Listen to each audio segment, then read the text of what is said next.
este virus sigue queriendo tenernos encerrados y nosotros seguimos luchando por seguir conectados a la naturaleza. Al menos en nuestra cita, a las 18 horas. Qué bien.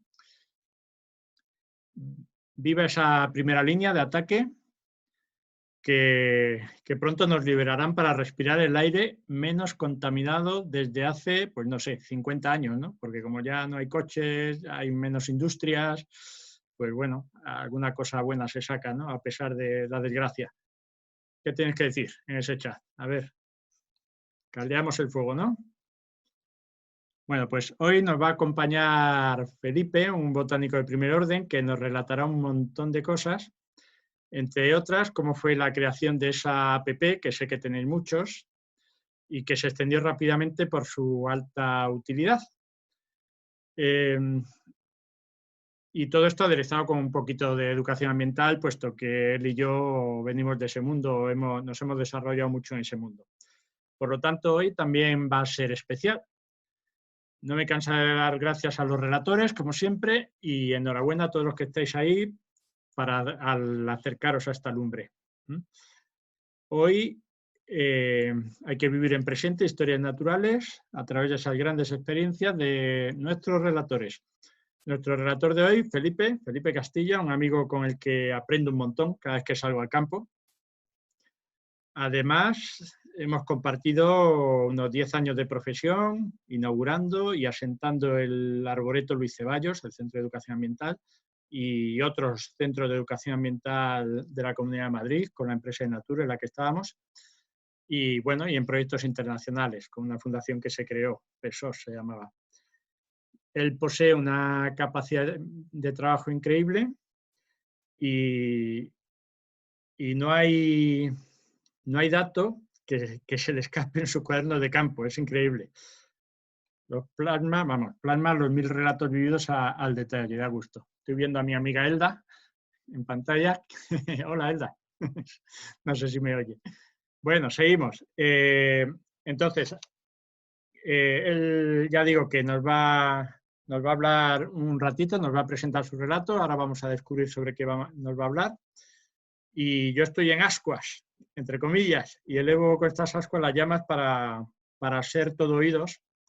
Ahora mismo somos 60 personas y nada, vamos a empezar. Voy a manifestarme. Hola a todos los que os veo por ahí.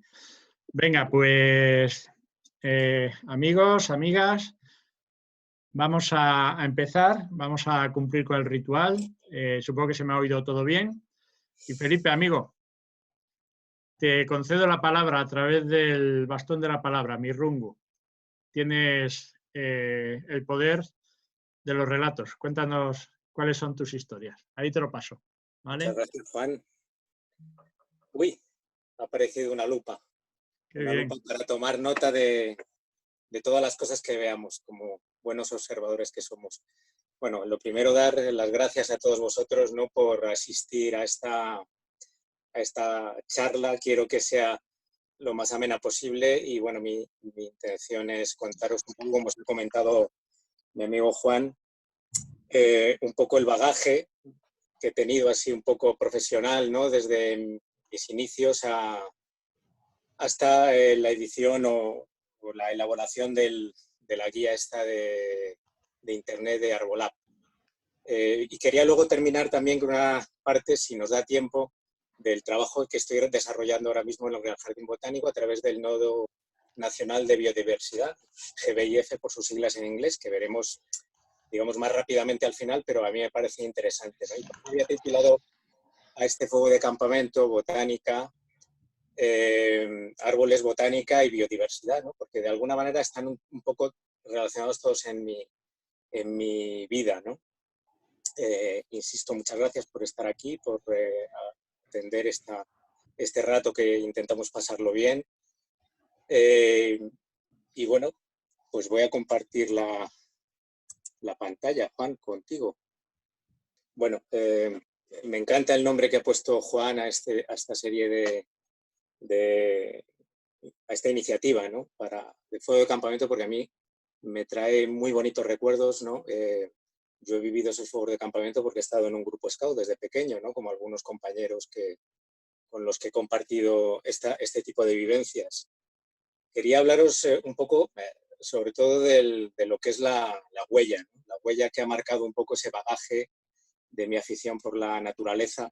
Como muchos de nosotros, pues hemos vivido esa época en la que Rodríguez de la Fuente era uno de los mayores divulgadores y comunicadores de medio ambiente y bueno, pues hemos tenido una enseñanza y unas vivencias desde nuestra más tierna infancia de las aventuras que seguíamos con muchísimo interés y con mucha atención. Comentar que en el grupo donde yo estaba había un jefe, esto es una anécdota, que conocía o tenía contacto con Rodríguez de la Fuente, y de hecho él, este jefe, pues se puso en contacto con él y nos recomendó un sitio de campamento de Navidad que hicimos en el año 78, a finales del año 78 o 79, ya no recuerdo, que fue en Lao de Pellegrina. En Lao del Pellegrina, ahí en Sigüenza, donde Félix filmó un montón de sus capítulos de la serie del Hombre y la Tierra. Recuerdo que dormíamos en un paridero de ovejas que luego ya se quemó. Aquello lo tengo como un recuerdo muy vívido, ¿no? De ver la chopa donde filmó alguno de los capítulos, ¿no? Un chopo centenario viejísimo. Muchos de vosotros recordaréis el capítulo de la jineta que estaba intentando cazar un león careto.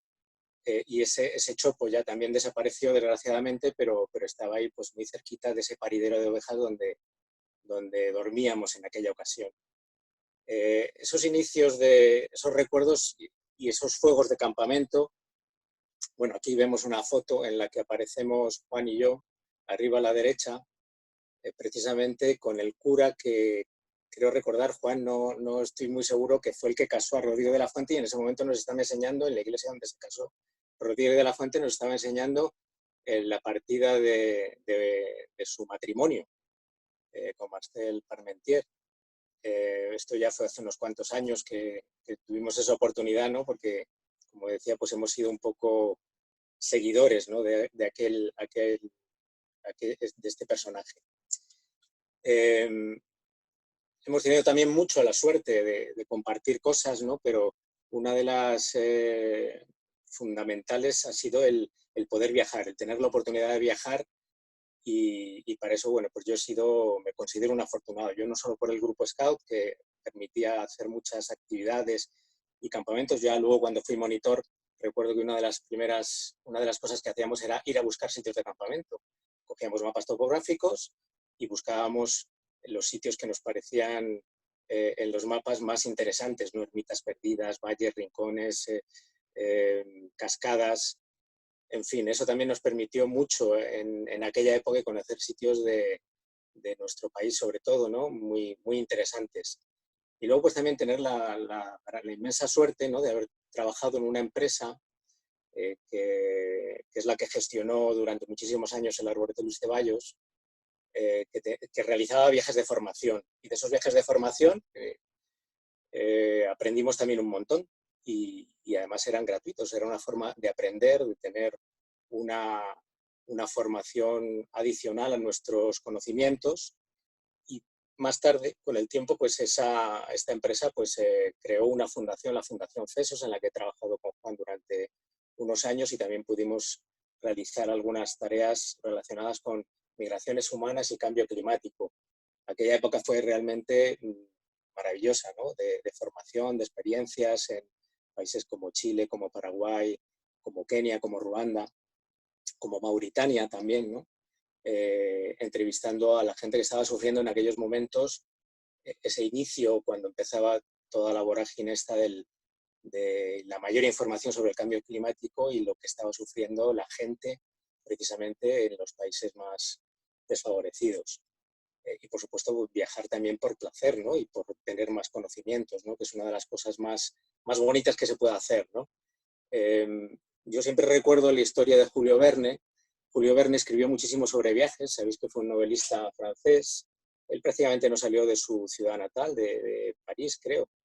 Y Julio Verne lo que estaba era muy bien relacionado con con todas las sociedades de geografía, de historia natural que había en su momento. Estaba muy pendiente de todos los boletines de las bibliotecas y de alguna manera se nutría para escribir sus novelas, que en muchos casos pues sabemos que han marcado época, y en muchos casos hay gente que ha pensado si era un verdadero visionario. Lo que estaba era muy al tanto de los modernos descubrimientos que había en su época.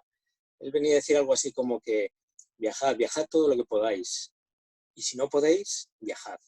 Lo que quería decir en definitiva era que viajáramos todo lo que pudiéramos, pero que si no teníamos esos medios se podía viajar también con la mente, con la imaginación, que es una cosa muy importante, y leyendo mucho, ¿no? Que es una forma también de aprender. Como os decía, para mí los fuegos de campamento significan mucho a través de ese origen, ¿no? Ese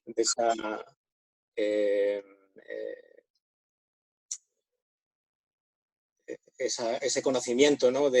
Desde los inicios, ¿no? Y bueno, ahí pongo unas imágenes que se nos ve en un fuego de campamento que lo hacíamos con humogases, que se podía hacer perfectamente también, ¿no?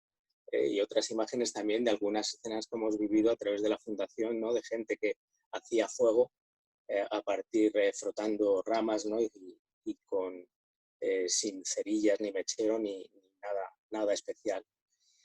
Ese afán de conocimiento, pues también, como comentaba antes Juan, y que muchas veces bromea conmigo, a mí siempre me ha gustado apuntar las cosas, ¿no? Desde que tengo conciencia así de mi compromiso con el medio ambiente, pues siempre he llevado un cuadernito, una libreta donde apuntaba las cosas y luego las pasaba limpio. Antiguamente pues lo pasaba a cuadernos escritos en los que me recreaba, podía escribir, dibujar y hacer cosas, y más modernamente, pues al poder transcribirlo a un documento de Word, por ejemplo, pues puedo poner fotos, puedo, no sé, grapar los folletos, las entradas a los sitios, no sé, que eso es también una forma de tener un recuerdo que luego me ha permitido a lo largo de los años volver a ello y recordar historias que he vivido que han sido realmente maravillosas. Al fin y al cabo ese recuerdo está ahí por escrito, y es algo que personalmente valoro muchísimo y recomiendo también mucho. Podéis probar, ¿no? Si no lo habéis hecho, ¿no? Y me imagino que todos habéis tenido ganas de escribir, ¿no? Pero es verdad que hay que disciplinarse, no es fácil. Yo intento hacerlo desde hace muchos años, llevo como 36 años haciéndolo de forma seguida, y esto, como digo, pues me ha permitido recordar muchas cosas, tener mucha información y acudir a veces a esa fuente de información, de esa experiencia personal, para poder aprender y poder transmitir también lo que yo humildemente podía saber. Tuve también la fortuna de hacer la carrera que yo quería, hice biología, y recuerdo que pensé, a mí me gustaba mucho la zoología, yo era un pajarero fundamentalmente, y recuerdo que como también me gustaba la botánica y tuve un profesor malísimo de zoología, dije, yo no quiero encontrarme este profesor en la especialidad, y digo, mira, voy a hacer botánica, que también me gusta, porque sé que la zoología no la voy a dejar. Y si hiciera zoología, pues posiblemente la botánica la dejaría de lado y no la estudiaría o no la seguiría. Y la verdad es que me alegro mucho de haber tomado esa decisión cuando la mayor parte de mis compañeros hicieron zoología u otras ramas de la biología, y yo me dediqué a la botánica. A mí me gustaba también mucho y nunca dejé la zoología y otras ramas de la biología, como decía. Yo empecé en el año 89 y bueno, pues tuve también la oportunidad ahí de trabajar vinculado al herbario del Jardín Botánico durante unos cuantos años, hasta que, salió un trabajo fuera de allí, en el Arboreto Luis Ceballos, a través de una empresa de medio ambiente, y bueno, pues esto abrió un mundo para mí espectacular, ¿no? De conocimiento. Ahí veis una imagen de la caseta en el primer invierno, en diciembre del año 97. Mi amiga Elda lo recordará, de cuando nosotros empezamos a ir sin caseta y sin nada, ¿no? Haciendo nuestras necesidades en el campo. Teníamos una azada y un rollo de papel higiénico, era incómodo. Ahora lo veo con gracia, ¿no? Y de una forma divertida, pero entonces era bastante incómodo. Y bueno, pues poquito a poco, a lo largo de los 15 años en los que yo tuve la suerte de coordinar el centro, aprendí mucho, pero aprendí mucho sobre todo porque no solo era un centro de botánica, un centro forestal, sino que los compañeros que tenía, pues cada uno tenía su formación, había educadores ambientales, había forestales, había ingenieros de montes, y esas distintas visiones de lo que eran los árboles en definitiva y los bosques, nos iban nutriendo a todos de un mejor conocimiento, porque al fin y al cabo lo que hacíamos allí era educación ambiental y bueno, pues no solo aprendíamos de árboles, sino que podíamos transmitir ese conocimiento al público que visitaba el centro. Aquí lo vemos ya más avanzado, años después, que ya se amplió la caseta, ya nos colocaron un cuarto de baño con fosa séptica, etcétera, etcétera. Y bueno, pues de ser un centro donde había árboles, al final te das cuenta de que es mucho más que eso. El recinto del Arboreto Luis Ceballos tenía la particularidad de que al estar vallado, excepto las vacas que a veces entraban y se colaban y había que sacarlas, no permitía que, aparte de los árboles y los arbustos que estaban plantados allí, crecieran otras especies de forma espontánea. De alguna manera era como una islita en la que estábamos viendo cómo la vegetación natural del Monte Abantos crecía ahí en ese recinto, libre pues, del ganado, fundamentalmente, ¿no? Y te dabas cuenta de que lo que había fuera de lo que era el recinto del Arboreto Luis Ceballos era la vegetación que no podían comer, sobre todo las vacas que pastaban allí, ¿no? Porque la verdad es que arrancaban absolutamente de todo. Cuando dentro del arboreto pues empezaban a salir un montón de hierbecillas que nosotros fuimos inventariando. Y bueno, pues no solo hacíamos inventarios de las plantas espontáneas que crecían allí, sino también, pues lógicamente, de los animales, de anfibios, reptiles, aves, mamíferos, todo tipo de insectos o invertebrados. Y bueno, pues íbamos también avanzando en ese conocimiento de biodiversidad que era, pues, como digo, una isla excepcional, el arboreto en aquellos tiempos. De esta biodiversidad, pues lógicamente también la había de hongos. La biodiversidad de setas pues, nos permitió decidir en un determinado momento hacer una exposición sobre la variedad micológica que había en el entorno del arboreto, en el Monte Abantos en general. Yo, en mis primeros tiempos en el Jardín Botánico, había tenido la suerte de estar vinculado a la Sociedad Micológica y conocer a Francisco de Diego Calonge, que fue director del Jardín Botánico y presidente de la Sociedad Micológica de Madrid.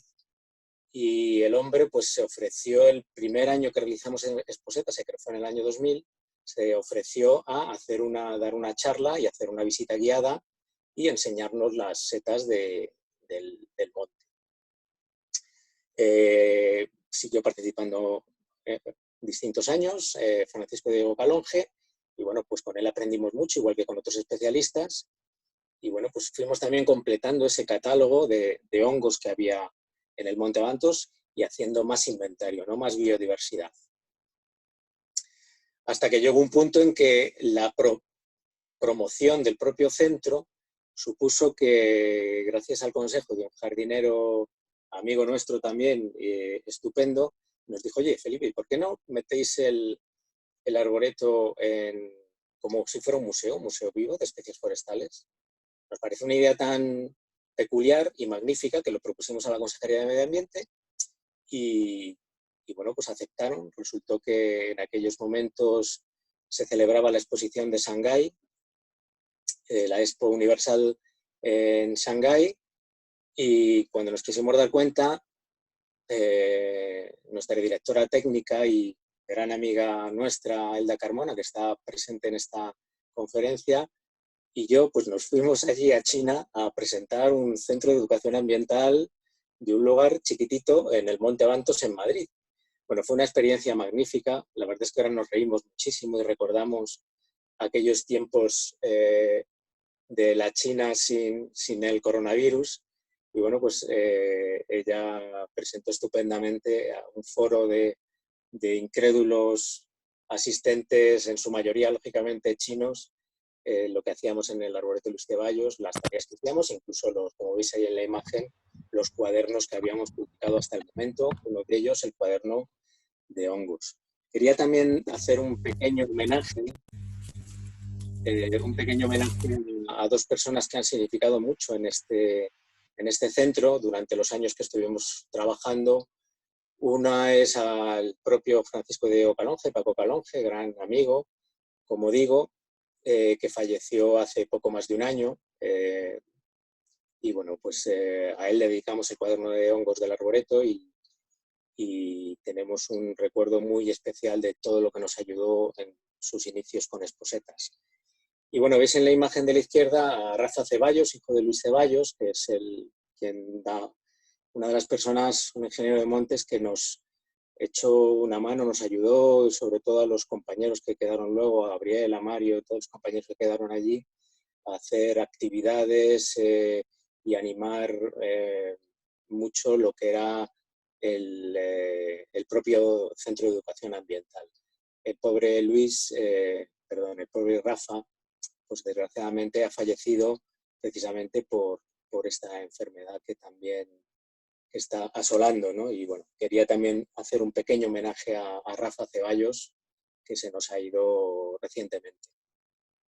Y bueno, esta pequeña introducción me servía también un poco para comentaros que ese bagaje, digamos, de información y de absorción de ideas y de conocimientos, una de las cosas que más me gustaba a mí cuando hacía visitas guiadas es que los propios visitantes a veces hacían algún comentario de algo que a lo mejor desconocíamos los educadores y que decíamos, qué buena idea, nos va a servir para incorporarlo a nuestro próximo discurso y contar esta anécdota o este uso a lo mejor de esta planta que nos parece que no sabíamos, ¿no? De hecho, siempre también nosotros, aunque éramos educadores, aprendíamos, ¿no? Y nos enseñaban muchas veces personas que iban allí, gente mayor y no tan mayor a veces, a pequeños detalles sobre usos de las plantas. La etapa, en mi caso, para el Arboreto Luis Ceballos terminó y tuve la suerte de que una excelente amiga mía que trabajaba en el Jardín Botánico me propuso, porque desde el CSIC querían hacer una aplicación sobre árboles, una aplicación informática, una aplicación para móviles y para ordenadores, ¿no? Que hablara de los árboles autóctonos de nuestro país. Tuve la suerte de participar directamente en ello y realizar pues, todos los contenidos de los textos, de las claves, por supuesto con ayuda de mis compañeras, ¿no? Y bueno, pues aquí de alguna manera pues aportaba parte del conocimiento que yo había adquirido durante esos años de bagaje en el botánico inicialmente, en el jardín, en el arboreto y bueno, también la parte de mi conocimiento de todos aquellos viajes que había podido realizar. Bueno, pues como muchos de vosotros sabéis, Arbolab es una aplicación informática para el conocimiento de árboles. Tiene su versión para ordenador y su versión tanto para iOS como para Android, de aplicación móvil. Y bueno, está dirigido pues, a cualquier tipo de público para conocer, es una aplicación en definitiva de ciencia ciudadana que es para conocer la biodiversidad de árboles que hay, que crecen de forma natural en lo que es el área biogeográfica de la península ibérica y las Islas Baleares. Y además es una herramienta en la que un usuario que en principio tenga pocos conocimientos pueda aprender también trasteando un poco con esta herramienta. Recuerdo que una de las primeras cosas que nos planteamos es, bueno, el concepto de árbol es verdad que es muy discutido, hay muchas excepciones, hay particularidades, ¿no? Pero había que tomar como un referente, ¿no? Y al final, pues intentamos ponernos de acuerdo, ¿no? Y decidir que las especies que iban a figurar dentro de Arbolab iban a ser todos los árboles que crecen de forma espontánea o natural sin la intervención humana en esta región biogeográfica que he mencionado, que corresponde a Andorra, Portugal, continental, la España peninsular y las Islas Baleares como unidad biogeográfica, que crecen de forma natural, sin intervención humana, como digo, pero también las especies asilvestradas más frecuentemente, o sea, que vienen desde fuera, pero que de forma espontánea se han asilvestrado y las podemos encontrar también en nuestros campos. Había ahí una controversia sobre lo que era árbol, ¿no? Pero decidimos también incluir muchas especies que habitualmente las vemos como arbusto, pero que muchas veces porque no se las dejan crecer, porque se las corta tradicionalmente y que su porte natural, dejándoles tiempo suficiente, pues son árboles, ¿no? Ya es el caso, por ejemplo, del boj, que habitualmente lo vemos sobre todo en las soberanías de Cuenca y Guadalajara como un arbusto, pero si nos vamos más hacia el norte, pues podemos ver árboles bien grandes y bien espectaculares, o incluso el brezo común, la Erica arbórea. Arbórea viene de árbol, pero por ejemplo la Sierra de Guadarrama lo vemos con porte arbustivo. Si nos vamos a Canarias o a África, yo he tenido la oportunidad de verlos en Tanzania, en la subida al Kilimanjaro, y ver unos ejemplares de Erica arbórea realmente impresionantes, ¿no? Y es la misma especie que crece en nuestras sierras. Inicialmente Arbolab se hizo con una serie de fichas que correspondían a especies, y se decidió que para el género Tamaris o el género Eucaliptus, que eran complicados desde el punto de vista taxonómico, incluso para los especialistas, se hicieran como una ficha de género que incluyera las especies más comunes. Tuvo mucho éxito y desde el propio CSIC pidieron que se hiciera una ampliación. Para entonces yo ya estaba trabajando, donde os voy a contar luego, en el Nodo Nacional de Información en Biodiversidad, en el propio Jardín Botánico, y bueno, pues a ratos libres me permitió poder completar esa listado hasta llegar a las 143 especies en 122 fichas. Evidentemente, pues había una demanda para que se hiciera también para Canarias, y esto pues lo hicieron gente de Canarias, con el asesoramiento y más o menos la fórmula que habíamos utilizado para lo que era el Arbolab de la península ibérica y Baleares, y bueno, pues que tuviera más o menos una coherencia. Pero bueno, uno se descarga la aplicación y puedes descargarte también la parte correspondiente a Canarias, que desde el punto de vista biogeográfico es completamente distinto. ¿Qué no incluye Arbolab? Pues, como he dicho antes, lo que no va a incluir van a ser especies que no son autóctonas y que raramente o muy excepcionalmente se asilvestran. Caso, por ejemplo, de un ciprés común, siempre lo vamos a ver en parques, jardines o plantado, pero muy rara vez un ciprés lo vamos a encontrar como de forma espontánea silvestrado. Habrá casos, pero no es lo común, o un castaño de Indias, ¿no? También muchas plantas de árboles frutales, ¿no? que se cultivan como para su consumo, pero que también es raro encontrarlos asilvestrados, excepción hecha, por ejemplo, del almendro, que viene de fuera, pero el almendro pues, lo vemos en todos lados. Esta primavera, al inicio de esta primavera y antes de que estuviéramos confinados, era espectacular ver las cunetas claro, son las especies que primero florecen, y hasta que no lo ves así no te das cuenta de la cantidad de ejemplares que hay por todos lados asilvestrados, ¿no? Es verdad que hay algunos que se asilvestran y son autóctonos.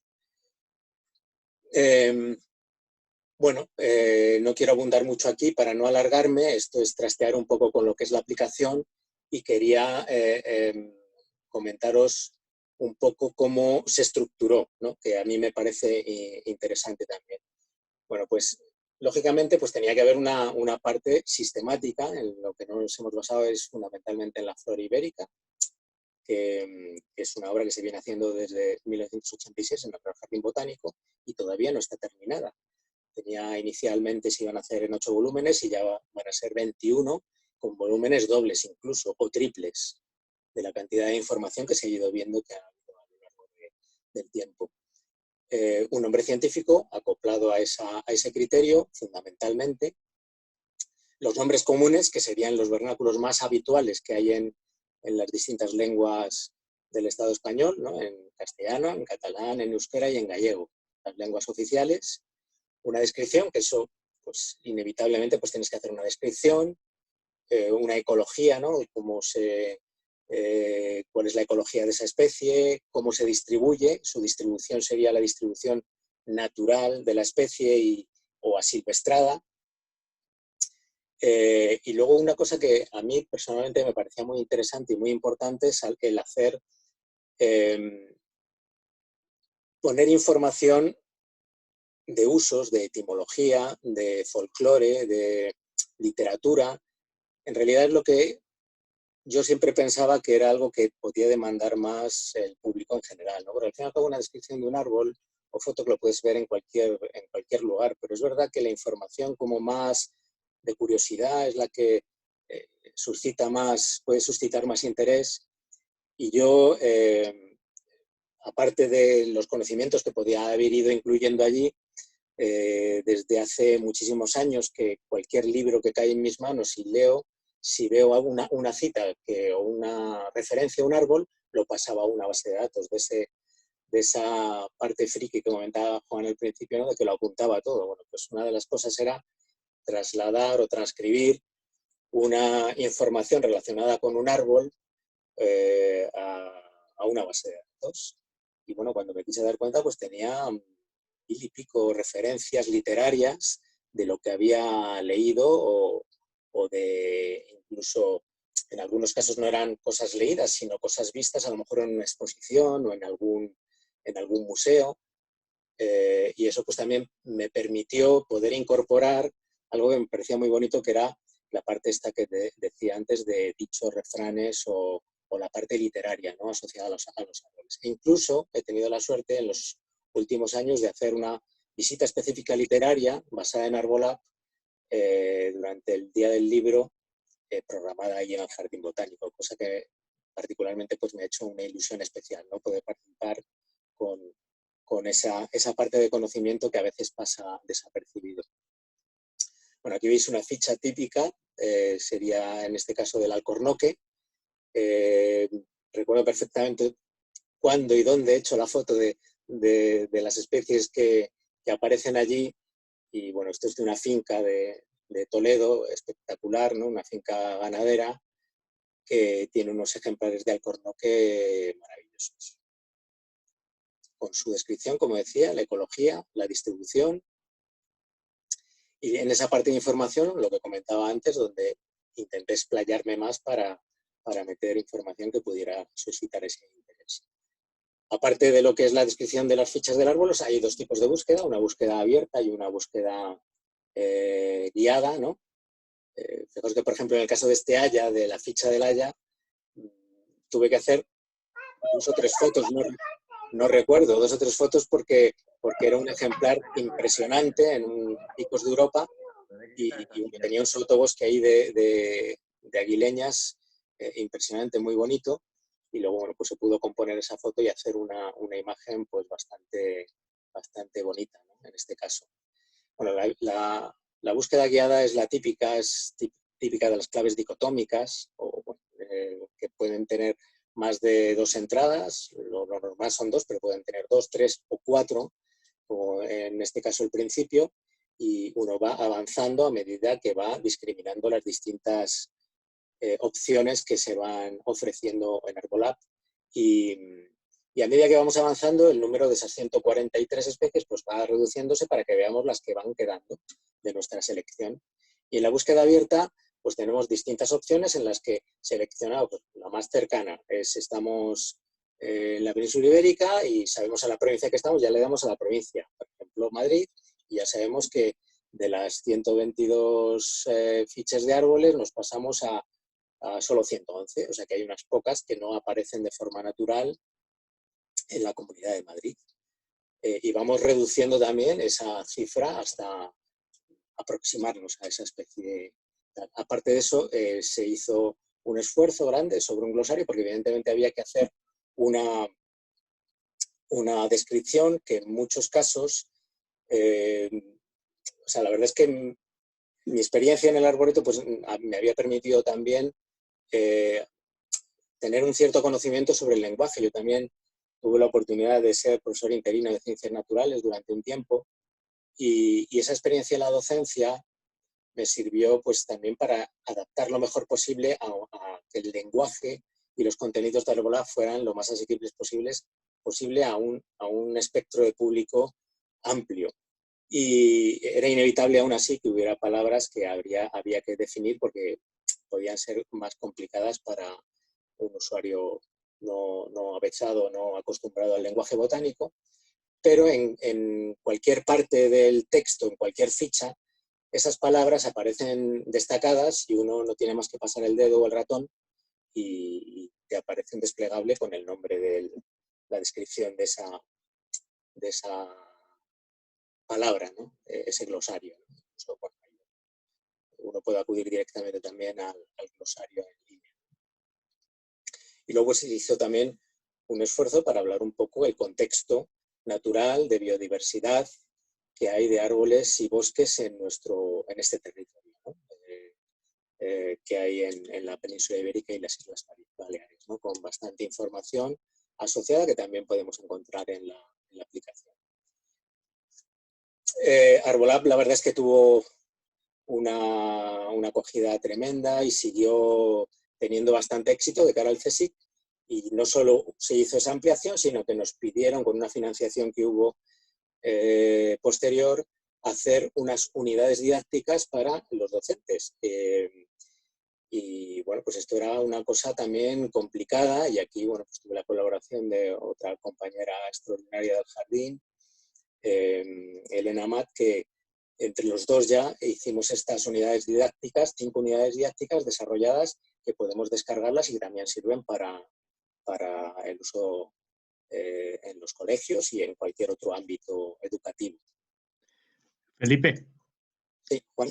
Te interrumpo un momentito. Veo aquí alguna, bueno, aparte de muchas alabanzas, parece que algunos, como dijimos, ya conocen la app, ¿no? Y la están alabando y que es muy útil y que sobre todo es un trabajazo, ¿no? Entonces, ¿qué tiempo puede llevar todo eso? Porque debe haber sido en 2 fases, ¿verdad? O en más de una, porque, por ejemplo, Esther Carmen pone aquí, la descargué hace tiempo y quizá todavía no estaba en esa extensión. En mi pantalla de inicio solo hay 3 iconos, búsqueda guiada, abierta y listados de especies, ¿sabes? Entonces, ¿cuánto tiempo se puede tardar en esto? Entiendo que lo habéis hecho en 2 fases, ¿o se va a seguir ampliando o cómo va a ser la dinámica futura? En teoría está ya finalizada. Empezó en el año 2014 y se presentó, pues yo creo que al año siguiente, con esas primeras 119 especies, creo recordar, o 120 fichas. Luego se amplió hasta las 143, con lo cual se descarajaron las claves que se habían realizado y tuve que volver a hacerlas. Eso fue la locura, ¿no? Más que hacer las fichas de los árboles, fue el intentar hacer unas claves basadas en los caracteres vegetativos. Como sabéis, en botánica, las claves para identificar las especies están basadas en caracteres florales, pero eso es lo que habitualmente menos se ve. ¿Qué es lo que más se ve? Pues las hojas, sobre todo, y en otras ocasiones, pues otros caracteres como las yemas, las cortezas y tal. En teoría tiene que estar, o sea, si la descarga, otra cosa que puede hacer alguien que no lo tenga completo por si ha habido algún error es borrar la aplicación y volverla a descargar. No hay ningún problema, ¿no? Como es gratuita, no hay ningún problema, porque en teoría tiene que venir tanto para iOS como para Android en la aplicación móvil, como en un ordenador normal, tiene que venir toda la información. Las unidades didácticas, habrá una pestaña, yo es que ahora mismo no recuerdo exactamente, ¿no? Porque hace mucho tiempo que no la abro. Sí, está escribiendo Esther Carmen otra vez aquí y dice, claro, ahí se actualiza automáticamente, debe haberlo localizado ya. Sí, posiblemente si no se ha actualizado la aplicación desde la primera vez que se descargó, o no lo ha pedido el móvil, pero lo normal es que se actualice o te diga, oye, hay una actualización y tú lo puedas actualizar. Vale, otra pregunta, Felipe, por favor. Sí. Dice, bueno, miau, miau. Dice, pregunta Felipe Castilla, ¿dónde se pueden conseguir esas unidades didácticas para los centros educativos? Pues están en la misma aplicación, o sea, como digo, si lo descargáis, incluso si tecleáis en internet unidad didáctica de Arbolab, podéis descargarla en PDF. Y bueno, son como orientaciones, ¿no? Con toda su estructura curricular, sus objetivos, su metodología, propuestas didácticas, son 5 ejemplos. ¿Qué árbol es ese? Diseña clave dicotómica. Bueno, ahí lo tenéis en la pantalla con toda su estructura y como bien pone ahí, en realidad son sugerencias que ya dependiendo del docente o del ámbito educativo en el que esté, lo puede adaptar. Son como ideas, ¿no? Y sugerencias, una estructura tal y como se lleva ahora mismo en el sistema educativo, sobre todo dirigido para la enseñanza secundaria. No, empujando nunca. Empujando nunca. Y se pueden descargar directamente sin ningún problema. A ver, todo esto es libre y esto es del CSIC, vamos, que está abierto a cualquier persona. Bueno, por terminar ya sobre esta parte, una guía de uso que habla un poco de este pequeño resumen que os he hecho del funcionamiento de Arbolab y los créditos, todas las personas implicadas, ¿no? Los responsables de cada una de las partes. Quería poner esta imagen final de esta parte para que veáis, o sea, esto es a fecha del 31 de septiembre del año pasado. Hace poco tiempo, la cantidad de descargas que había de esta aplicación, lo cual demuestra la utilidad y el interés que ha tenido por parte de muchísimos usuarios, no solo del ámbito educativo.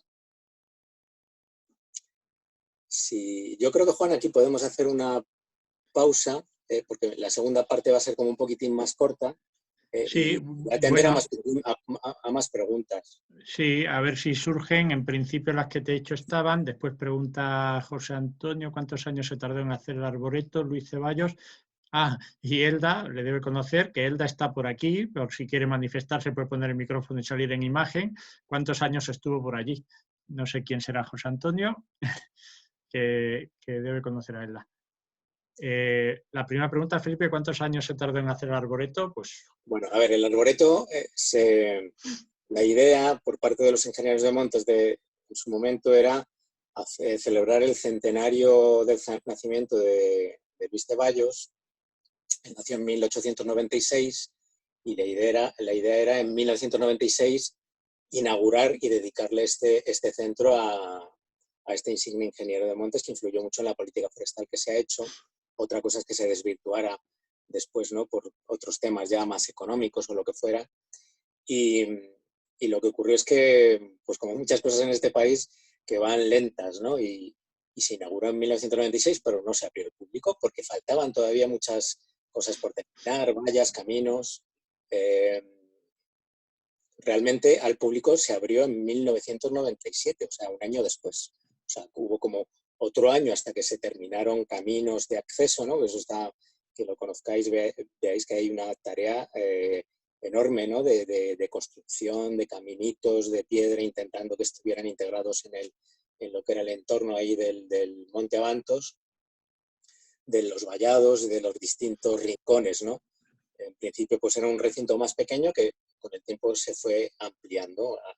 Creo recordar que al año siguiente, en 1998, se amplió como 1,5 hectáreas más que abarcaba un rincón que le denominaban de las autonomías, donde hubo un árbol representativo de cada comunidad autónoma. Esto era algo simbólico porque evidentemente pues si eliges un árbol, yo que sé, el haya para Navarra porque tiene el haya de Dirati, pues ya no lo puedes elegir por otro sitio donde a lo mejor ese árbol es también muy significativo. Era algo simbólico que nosotros siempre intentábamos explicar, que no había que fijarse en que siempre había discusión, ¿y por qué habéis elegido esta especie para esta y no otra? Pues, evidentemente eso es discutible y lo importante era la parte didáctica de ese rinconcito. Y años después pues se pudo ampliar la parte oeste del arboreto, un buen trozo donde ya hicimos la zona de la charca y otros rincones temáticos para complementar, ¿no?, el vivero, rincones de aromáticas, en fin, de los sentidos, de pisos de vegetación. Y bueno, vamos, yo lo dejé en el año 2012, pero ahí el actual coordinador y amigo nuestro, Gabriel, es el que lo está llevando estupendamente. Y yo, o sea, tenemos la suerte de poder verlo al cabo de los años y ver ahí cómo esa tarea es una tarea pues de muchas personas que han estado trabajando allí durante muchos años, ¿no? Y que cada cual pues hemos aportado nuestro granito de arena, de jardineros, de educadores, de de gente que ha trabajado allí y que ha ido ampliando eso. Ahora mismo, pues imaginaos, abierto al público está desde 1997, con lo cual son 23 años. Otra pregunta, Felipe. De Eduardo Ramírez. ¿Qué opinas? Yo con esto te he visto indignado, yo también. ¿Qué opinas de la poda salvaje en algunos de nuestros árboles urbanos? Eduardo, un saludo, Eduardo. Bueno, yo también, o sea, creo que hay como dos factores. Es una opinión personal, ¿no? Pero la verdad es que cuando tratas con mucha gente relacionada, ¿no? Con la poda urbana, con especialistas, hay una parte que es de falta de dinero, ¿no? Sobre todo es una parte económica, ¿no? Hay unos presupuestos muy bajos para ese tipo de tareas, hay unos plazos, ¿no? Que hay que hacerlo y muchas veces pues ayuntamientos pequeños o pequeñas zonas le encargan estas tareas a gente que no está cualificada. Entonces pues no se hacen bien. Hay también falta de planificación en muchos sitios de árboles que no son adecuados para una determinada zona y lo que le viene bien a un, no sé, a un usuario, a otro pues le parece mal, ¿no? Yo tengo el ejemplo en donde vivía yo antes que había una zona de jardín de lo que era el recinto de los pisos donde yo vivía, que no dependían el mantenimiento del ayuntamiento, sino de la jardinería de la propia comunidad de vecinos. Y bueno, era tremenda las controversias que había porque si dejabas crecer las ramas a los pisos de abajo, les quitabas la luz y ellos lo que querían eran unas podas severas. Los que vivíamos más arriba, pues, o sea, independientemente de mi criterio, que podía ser más o menos subjetivo o objetivo, pues queríamos más sombra, ¿no? Y entonces eso es muy difícil. O sea, al final, a un médico difícilmente se le discute cómo hacer su tarea, ¿no? Pero hay tareas de este tipo que todo el mundo opina, ¿no? Y puedes llegar a escuchar frases tan terribles como es que lo está pidiendo, ¿no? Como lo he escuchado yo en alguna ocasión, ¿no? De que el árbol lo está pidiendo. Entonces, claro, te sorprende y te hace gracia, ¿no? Como alguien puede llegar a decir determinada frase. Somos un país en general arboricida, no tenemos una cultura de conservación, de una cultura arbórea, y eso es una tarea que nosotros como educadores ambientales y el tiempo que hemos estado siempre hemos intentado transmitir al público, ¿no? El conocimiento, ¿no? El conocer mejor las cosas para que la gente comprenda por qué se hace una determinada tarea o una determinada labor. Fruto de ello es que, aparte del cuaderno de hongos que hicimos en el arboreto, pues hicimos también un cuaderno de trabajos forestales, donde todas esas tareas forestales que muchas veces son discutidas y discutibles, pues las poníamos en contexto, ¿no? Y dábamos también una visión de conjunto, ¿no? En la que estábamos aportando no solo la parte de ingeniería forestal, sino la parte de botánica, de biología, y era una forma también de acercar al público una información que de otra manera pasa desapercibida y la gente no entiende, ¿no? Porque hacen unas determinadas podas o hacen determinadas... Por ejemplo, en el caso que comenta Eduardo, hay cosas como muy cercanas, ¿no? Como en los últimos tiempos pues hemos sabido de árboles que por golpes de viento se han tronchado ramas o se han caído y desgraciadamente han matado a alguna persona o a un niño, y eso ha provocado un revuelo tremendo. Yo recuerdo un jefe nuestro de la Consejería de Medio Ambiente, que conoce muy bien nuestra amiga Elda, que es Antonio López Lillo, decía, pues es que otros años ha habido más fallecimientos, lo que pasa es que no aparecen en la prensa. No hay ni peor ni mejor gestión. Lo que pasa es que, claro, si ha dado la mala suerte de que ha habido un árbol que ha caído y ya, desgraciadamente, pues ha fallecido una persona, un niño pequeño, pues eso es una información mediática que hace que si se informa de ello de una forma escandalosa y poco seria, pues al final lo que crea es una alarma social y la gente pide que los árboles hay que podarlos severamente para evitar eso. Entonces hay como una influencia de los medios de comunicación también sobre la profesionalización, y al final lo que diga un experto de cómo tienen que ser las cosas, hay veces que no valen porque hay una presión social para que un ayuntamiento o una junta de distrito haga una poda bestial o especialmente severa, cuando a lo mejor no es necesario y se necesitaría un estudio como más detallado. Felipe, bueno, yo, a ver cómo estamos. Mira, no hay preguntas, solo citar lo que dice Antonio Ordóñez, nuestro amigo de biodiversidad virtual y antes Insectarium Virtual, ¿te acuerdas? Sí, sí. Que hace un guiño diciendo que hizo un reportaje del arboreto hace 20 años y después dice con el entomólogo Carlos Gómez de Aizpurúa, que también es historia del arboreto. Nada más que recordarle que Total, es un total. entomólogo magnífico y que al que tenemos todos mucho, mucho cariño. Y bueno, si quieres seguir, pues tienes ahí alguna pregunta que te dejo para el final, ¿vale? Vale, pues entonces salgo de aquí y pongo la otra presentación, Juan.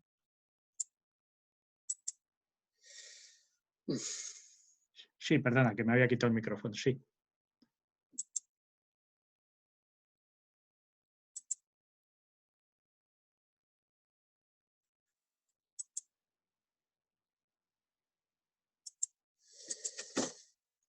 Vale.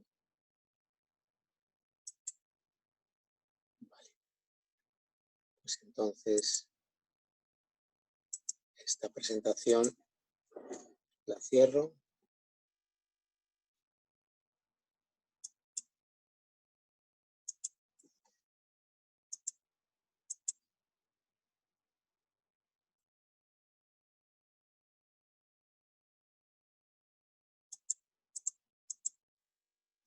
Y abro la otra.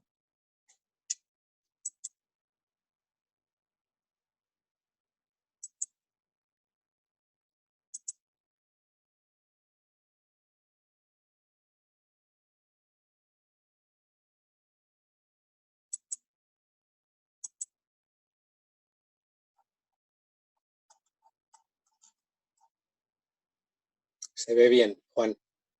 Sí, ¿verdad? Sí, sí, Felipe, se ve bien. Yo, con esta parte quería ir un poquitín más rápido porque yo creo que es algo también muy interesante, por lo menos para el conocimiento así general, y viene muy bien. No quisiera ser demasiado técnico tampoco porque es algo más, o sea, menos de la cercanía, ¿no? De esa parte de la experiencia.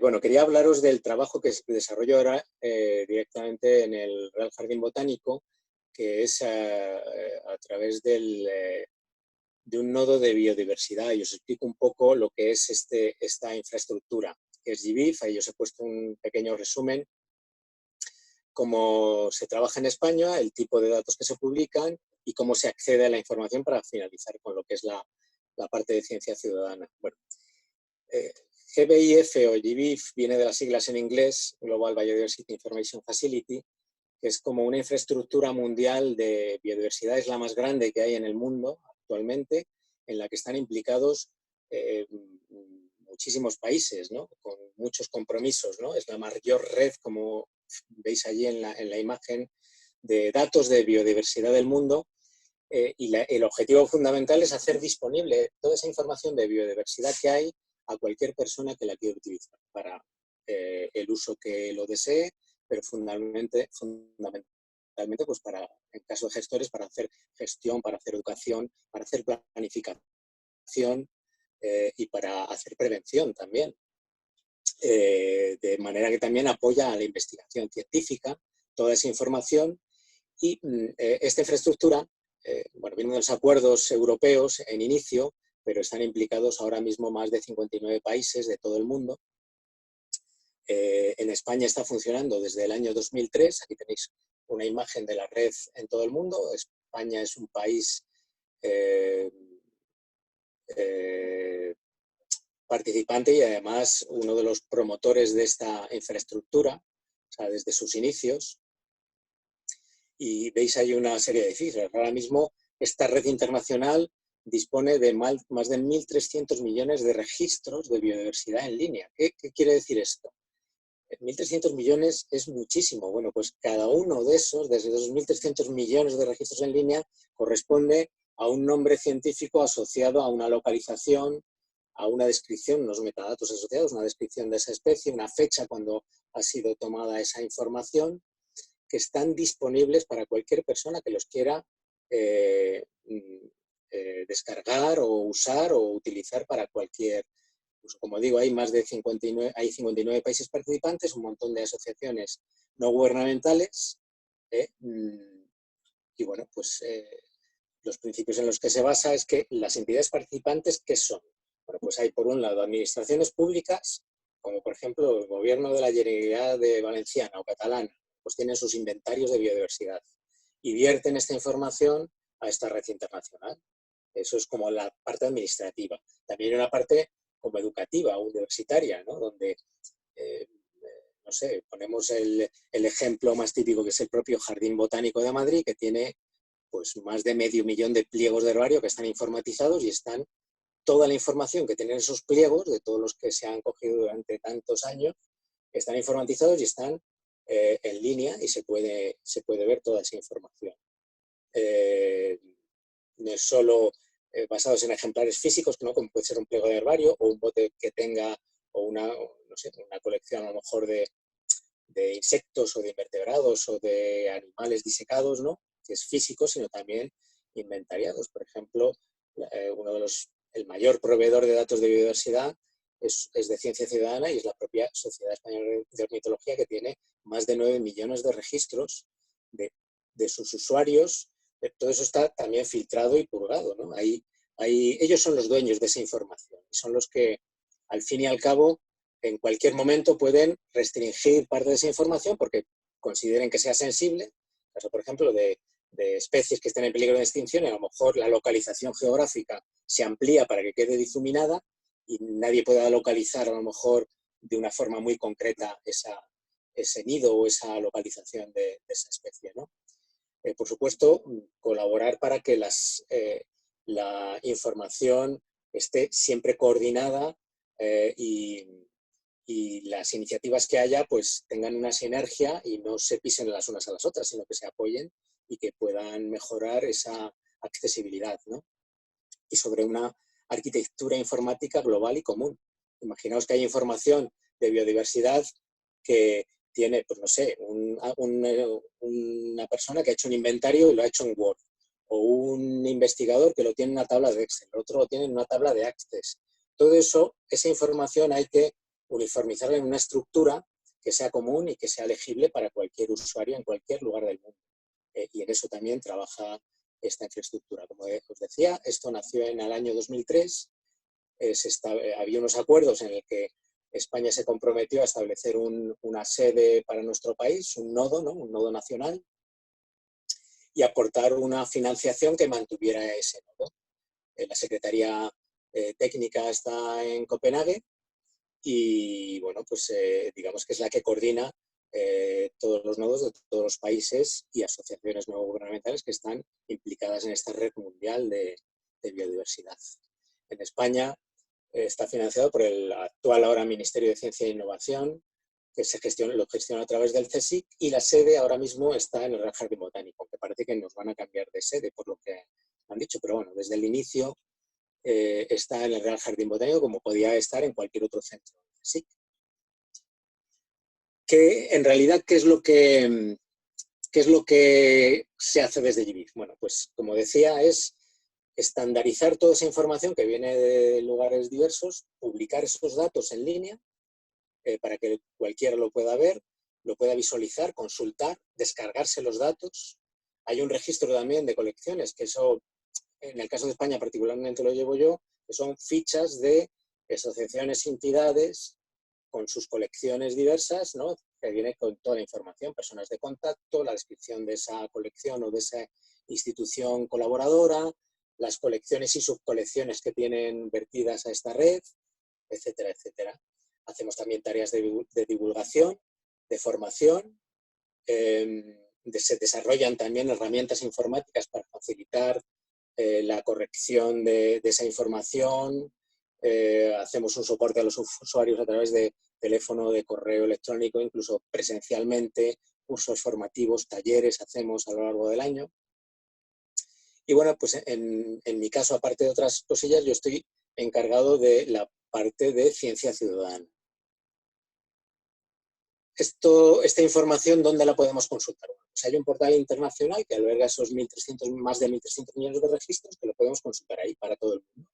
Se pueden hacer filtros de todo tipo y hay un portal nacional, que es el portal de la biodiversidad que corresponde al ámbito territorial de nuestro país. Esta sería una imagen de la página del portal internacional. Como veis allí hay una serie de pestañas, ¿no?, de los registros, de las especies, de los juegos de datos, ¿no? Y podemos teclear allí y buscar. Este sería una imagen del portal nacional, el que corresponde a España. Ahora ahí pone 31, pero ahora hay algo más. Nuestros datos son de hace un par de meses aproximadamente, y podemos ahí consultar también todo lo que hay. O sea, si yo tecleo, por ejemplo, la encina Quercus Siles, si quiero ver lo que hay por filtros en la provincia o en el municipio de tal, pues todo lo que hay vertido en esta red sobre la encina, con su fecha, su localización, la persona que ha tomado esos datos, los datos que corresponden. Y estos datos salen, pues como os decía antes, de especímenes preservados, ¿no?, conservados en colecciones, listas rojas, por ejemplo, que se hagan, inventarios, lo que comentaba antes de la Sociedad Española de Ornitología, estudios de impacto ambiental, que suponen hacer también catálogos y listados de especie, etcétera, etcétera. Aquí tenéis una imagen de la distribución ahora mismo de esos registros. Aparecen 25 millones, pero en realidad ahora hay más de 30 para España, y vemos que hay un porcentaje del 40 y tantos % que corresponde a la ciencia ciudadana. Ahora veremos. Vemos ahí que hay de académicos, de lo que corresponde, que he comentado antes, universidades, centros de investigación, proyectos, y también de las administraciones públicas como gobiernos regionales, administraciones, ayuntamientos, que hay veces que vierten también sus datos porque los tengan. Y últimamente hemos incorporado un cuarto grupo, que es de las empresas privadas. Empresas como alguna cementera y alguna otra ya están vertiendo datos que han empezado este año de estudios a lo mejor de impacto ambiental que han tenido que hacer en sus canteras o en sus trabajos.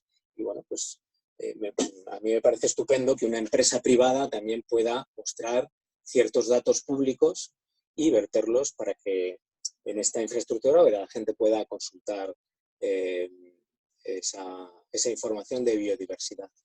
Aquí tendríamos una lista. Dime, Juan. Estamos un poquito al límite y hay una o dos preguntas que me gustaría que contestaras. Termino, ¿no? Esto ya era para terminar. Veis ahí una lista de... Sí. Yo le he enviado estas dos presentaciones a Juan en PDF, por si las queréis, Juan las puede distribuir a la lista de distribución para que las tengáis personalmente, ¿no? Y bueno, pues por terminar, estas serían las de ciencia ciudadana que hay. No voy a hablar entonces de la ciencia ciudadana por no abundar más en algo que yo creo que muchos de nosotros conocemos, pero sí quería finalizar un poco con alguna pequeña reflexión. O sea, fruto del conocimiento que hemos ido adquiriendo, que yo personalmente he tenido la oportunidad de conocer, es que al final vas creando redes de trabajo, redes colaboradoras. Ahí hay una iniciativa que ideamos hace unos cuantos años a través de una profesora de botánica, que bueno, pues también es otro homenaje y un recuerdo porque falleció hace casi un par de años. Y esta profesora de botánica pues aunó a un montón de alumnos de distintas generaciones, y con ella seguimos realizando, a pesar de que ella ya no está, seguimos realizando una excursión en homenaje a ella, a la que graciosamente, pues como ella se llamaba Maruja Carrasco, María Andrea Carrasco, pues a las excursiones que hacíamos esos antiguos alumnos la denominábamos las deambulas marujoideas, ¿no? Marujoidea, la finalización de idea en botánica corresponde a la subfamilia, ¿no? Como éramos una familia en el ámbito normal, ¿no? Bueno, pues como una gran subfamilia, que era lo que formábamos cuando hacíamos estas excursiones. Y estas excursiones pues tenían un interés de todo tipo, etnobotánico, ecológico, paisajístico, geológico, y muchas veces pues íbamos a ver parajes espectaculares con árboles increíbles. Ahí veis a la izquierda una imagen de un roble, bueno, un quejigo, que en algunos sitios los ahuecan para hacer hornacinas y colocar la imagen de la Virgen. Ahora que estamos en Semana Santa, pues supongo que alguien se habrá escapado y habrá puesto unas velitas, ¿eh? O la imagen de la derecha junto al plátano padre, que es uno de los plátanos más grande que hay en España, que está ahí en los jardines de Aranjuez. Sí.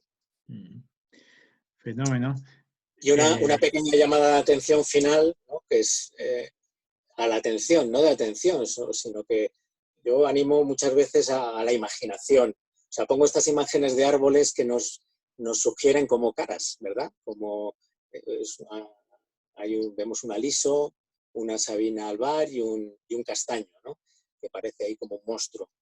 Yo recuerdo hace años que tenía mucha ilusión por enseñarlos a unos amigos míos que eran dibujantes un bosque muy chulo de castaños. Y bueno, pues yo con mi entusiasmo de enseñar las cosas les decía, mira, aquí no sé qué. Y ellos me decían, mira qué vieja hay allí, mira, hay aquí una bruja. Y claro, ellos veían cosas que yo no veía, porque tenían otra forma de comprender la realidad desde su punto de vista profesional como dibujantes que eran, ¿no? Y ya cuando se fijaban y me decían, mira, esta es la boca, esto es no sé qué, ya al cabo del tiempo ya uno como que tomaba conciencia de esa visión que ellos tenían, ¿no? Me acuerdo, mira, esto de color marrón, me decía, marrón, no, esto no es marrón, esto es crema tostado claro.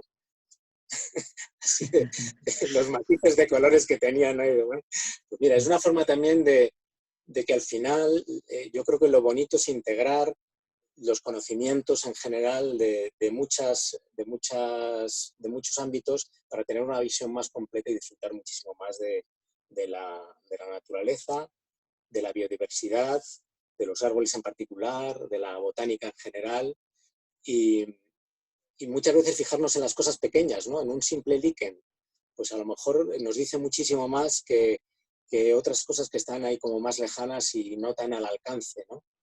Ahora mismo, con este confinamiento, yo bajaba el otro día a comprar a la calle y me admiraba de las grietas del asfalto en la calle, cómo estaban llenas de plantas, ¿no? Como no lo había visto, porque claro, no pasan lo del tráfico y bueno, en las propias grietas había unas plantas espectaculares, ¿no? Y decía, ojo, qué bueno esto, ¿no? En cuanto el ser humano no interviene, aquí la naturaleza lo va recuperando todo.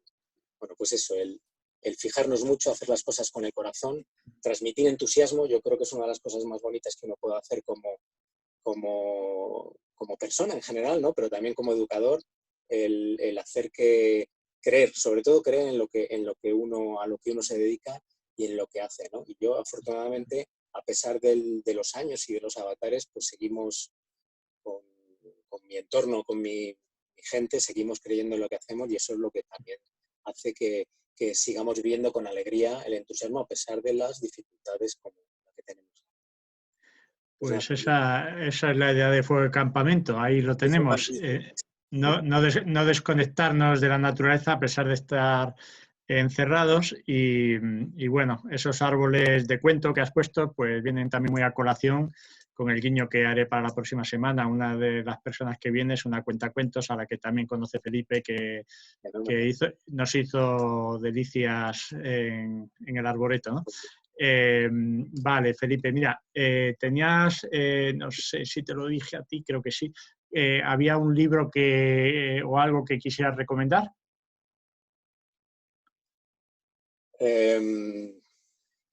Bueno, porque si no recomiendo yo el tuyo, del arboreto, lo que pasa es que está agotado, ¿no? Sí, bueno, a ver, hay un libro del arboreto, yo no sé si la idea era haberlo sacado en PDF. Sé que, por ejemplo, los cuadernos del arboreto se pueden descargar directamente desde internet porque están colgados en PDF a través de la página web de la Consejería de Medio Ambiente, pero creo que también a través de Biodiversidad Virtual. Quiero recordar que también se puede descargar, por ejemplo, el de hongos del arboreto, ¿no?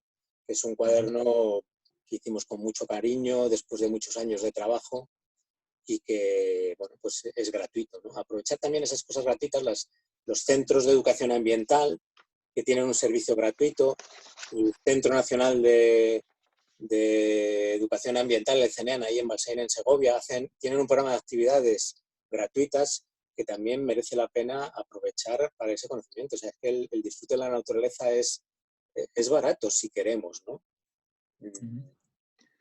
Bueno, pues mira, aquí parece que uno de los últimos mensajes ayuda a redondear. Dice, 1000 gracias, alguna foto más para los novatos no nos vendría mal en la app de Arbolab. Un abrazo. Y bueno, aquí dan gracias desde Colmenar, el blog del Arboreto, tenéis 4 cuadernos en PDF, dice Yoga Book, que no sé si ella... esa debe ser Elda. Sí.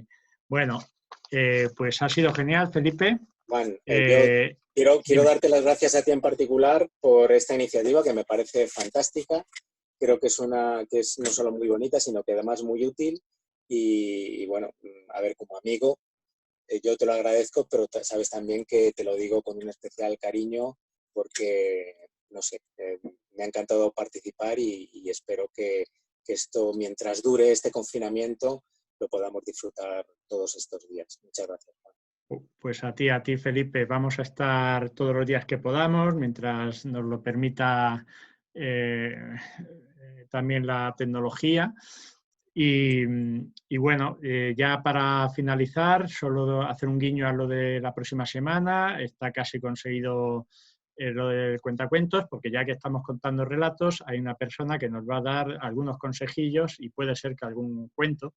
Después también tendremos a un experto internacional en carne de monte. Sabéis que uno de los problemas de las pandemias es comer carne salvaje, ¿no? Y es un problema gordo tropical. Pues tenemos una persona que nos va a hablar desde Jersey. Ya os presentaré con más tranquilidad a esta persona, que es una persona encantadora, es amiga y hemos también estado en Guinea juntos haciendo cosas. Después también... ¿qué más? Sí, conectaremos con la República Centroafricana, con Luis Arranz, buscarlo en internet que no lo conozca, pero que no lo conozca, vamos. Y vamos a hablar también de cuadernos de viaje. Felipe aquí nos ha enseñado un ejemplo, pero hay una persona que se acercó a mí y dijo, mira, yo llevo visitados 170, 180 países, siempre me ha encantado hacer cuadernos de viaje y quiero enseñar esto. Pero bueno, pues si sale de la propia pasión lo vamos a poner. Y otra persona que no sé si hemos acabado de cerrar, que para que no se nos olvide lo que ha ocurrido en el Mar Menor, nos va a hablar de ello. ¿De acuerdo? Entonces, a descansar el fin de semana. Muchas gracias a todos y nada, que ojalá esta llama siga muy alta, ¿vale?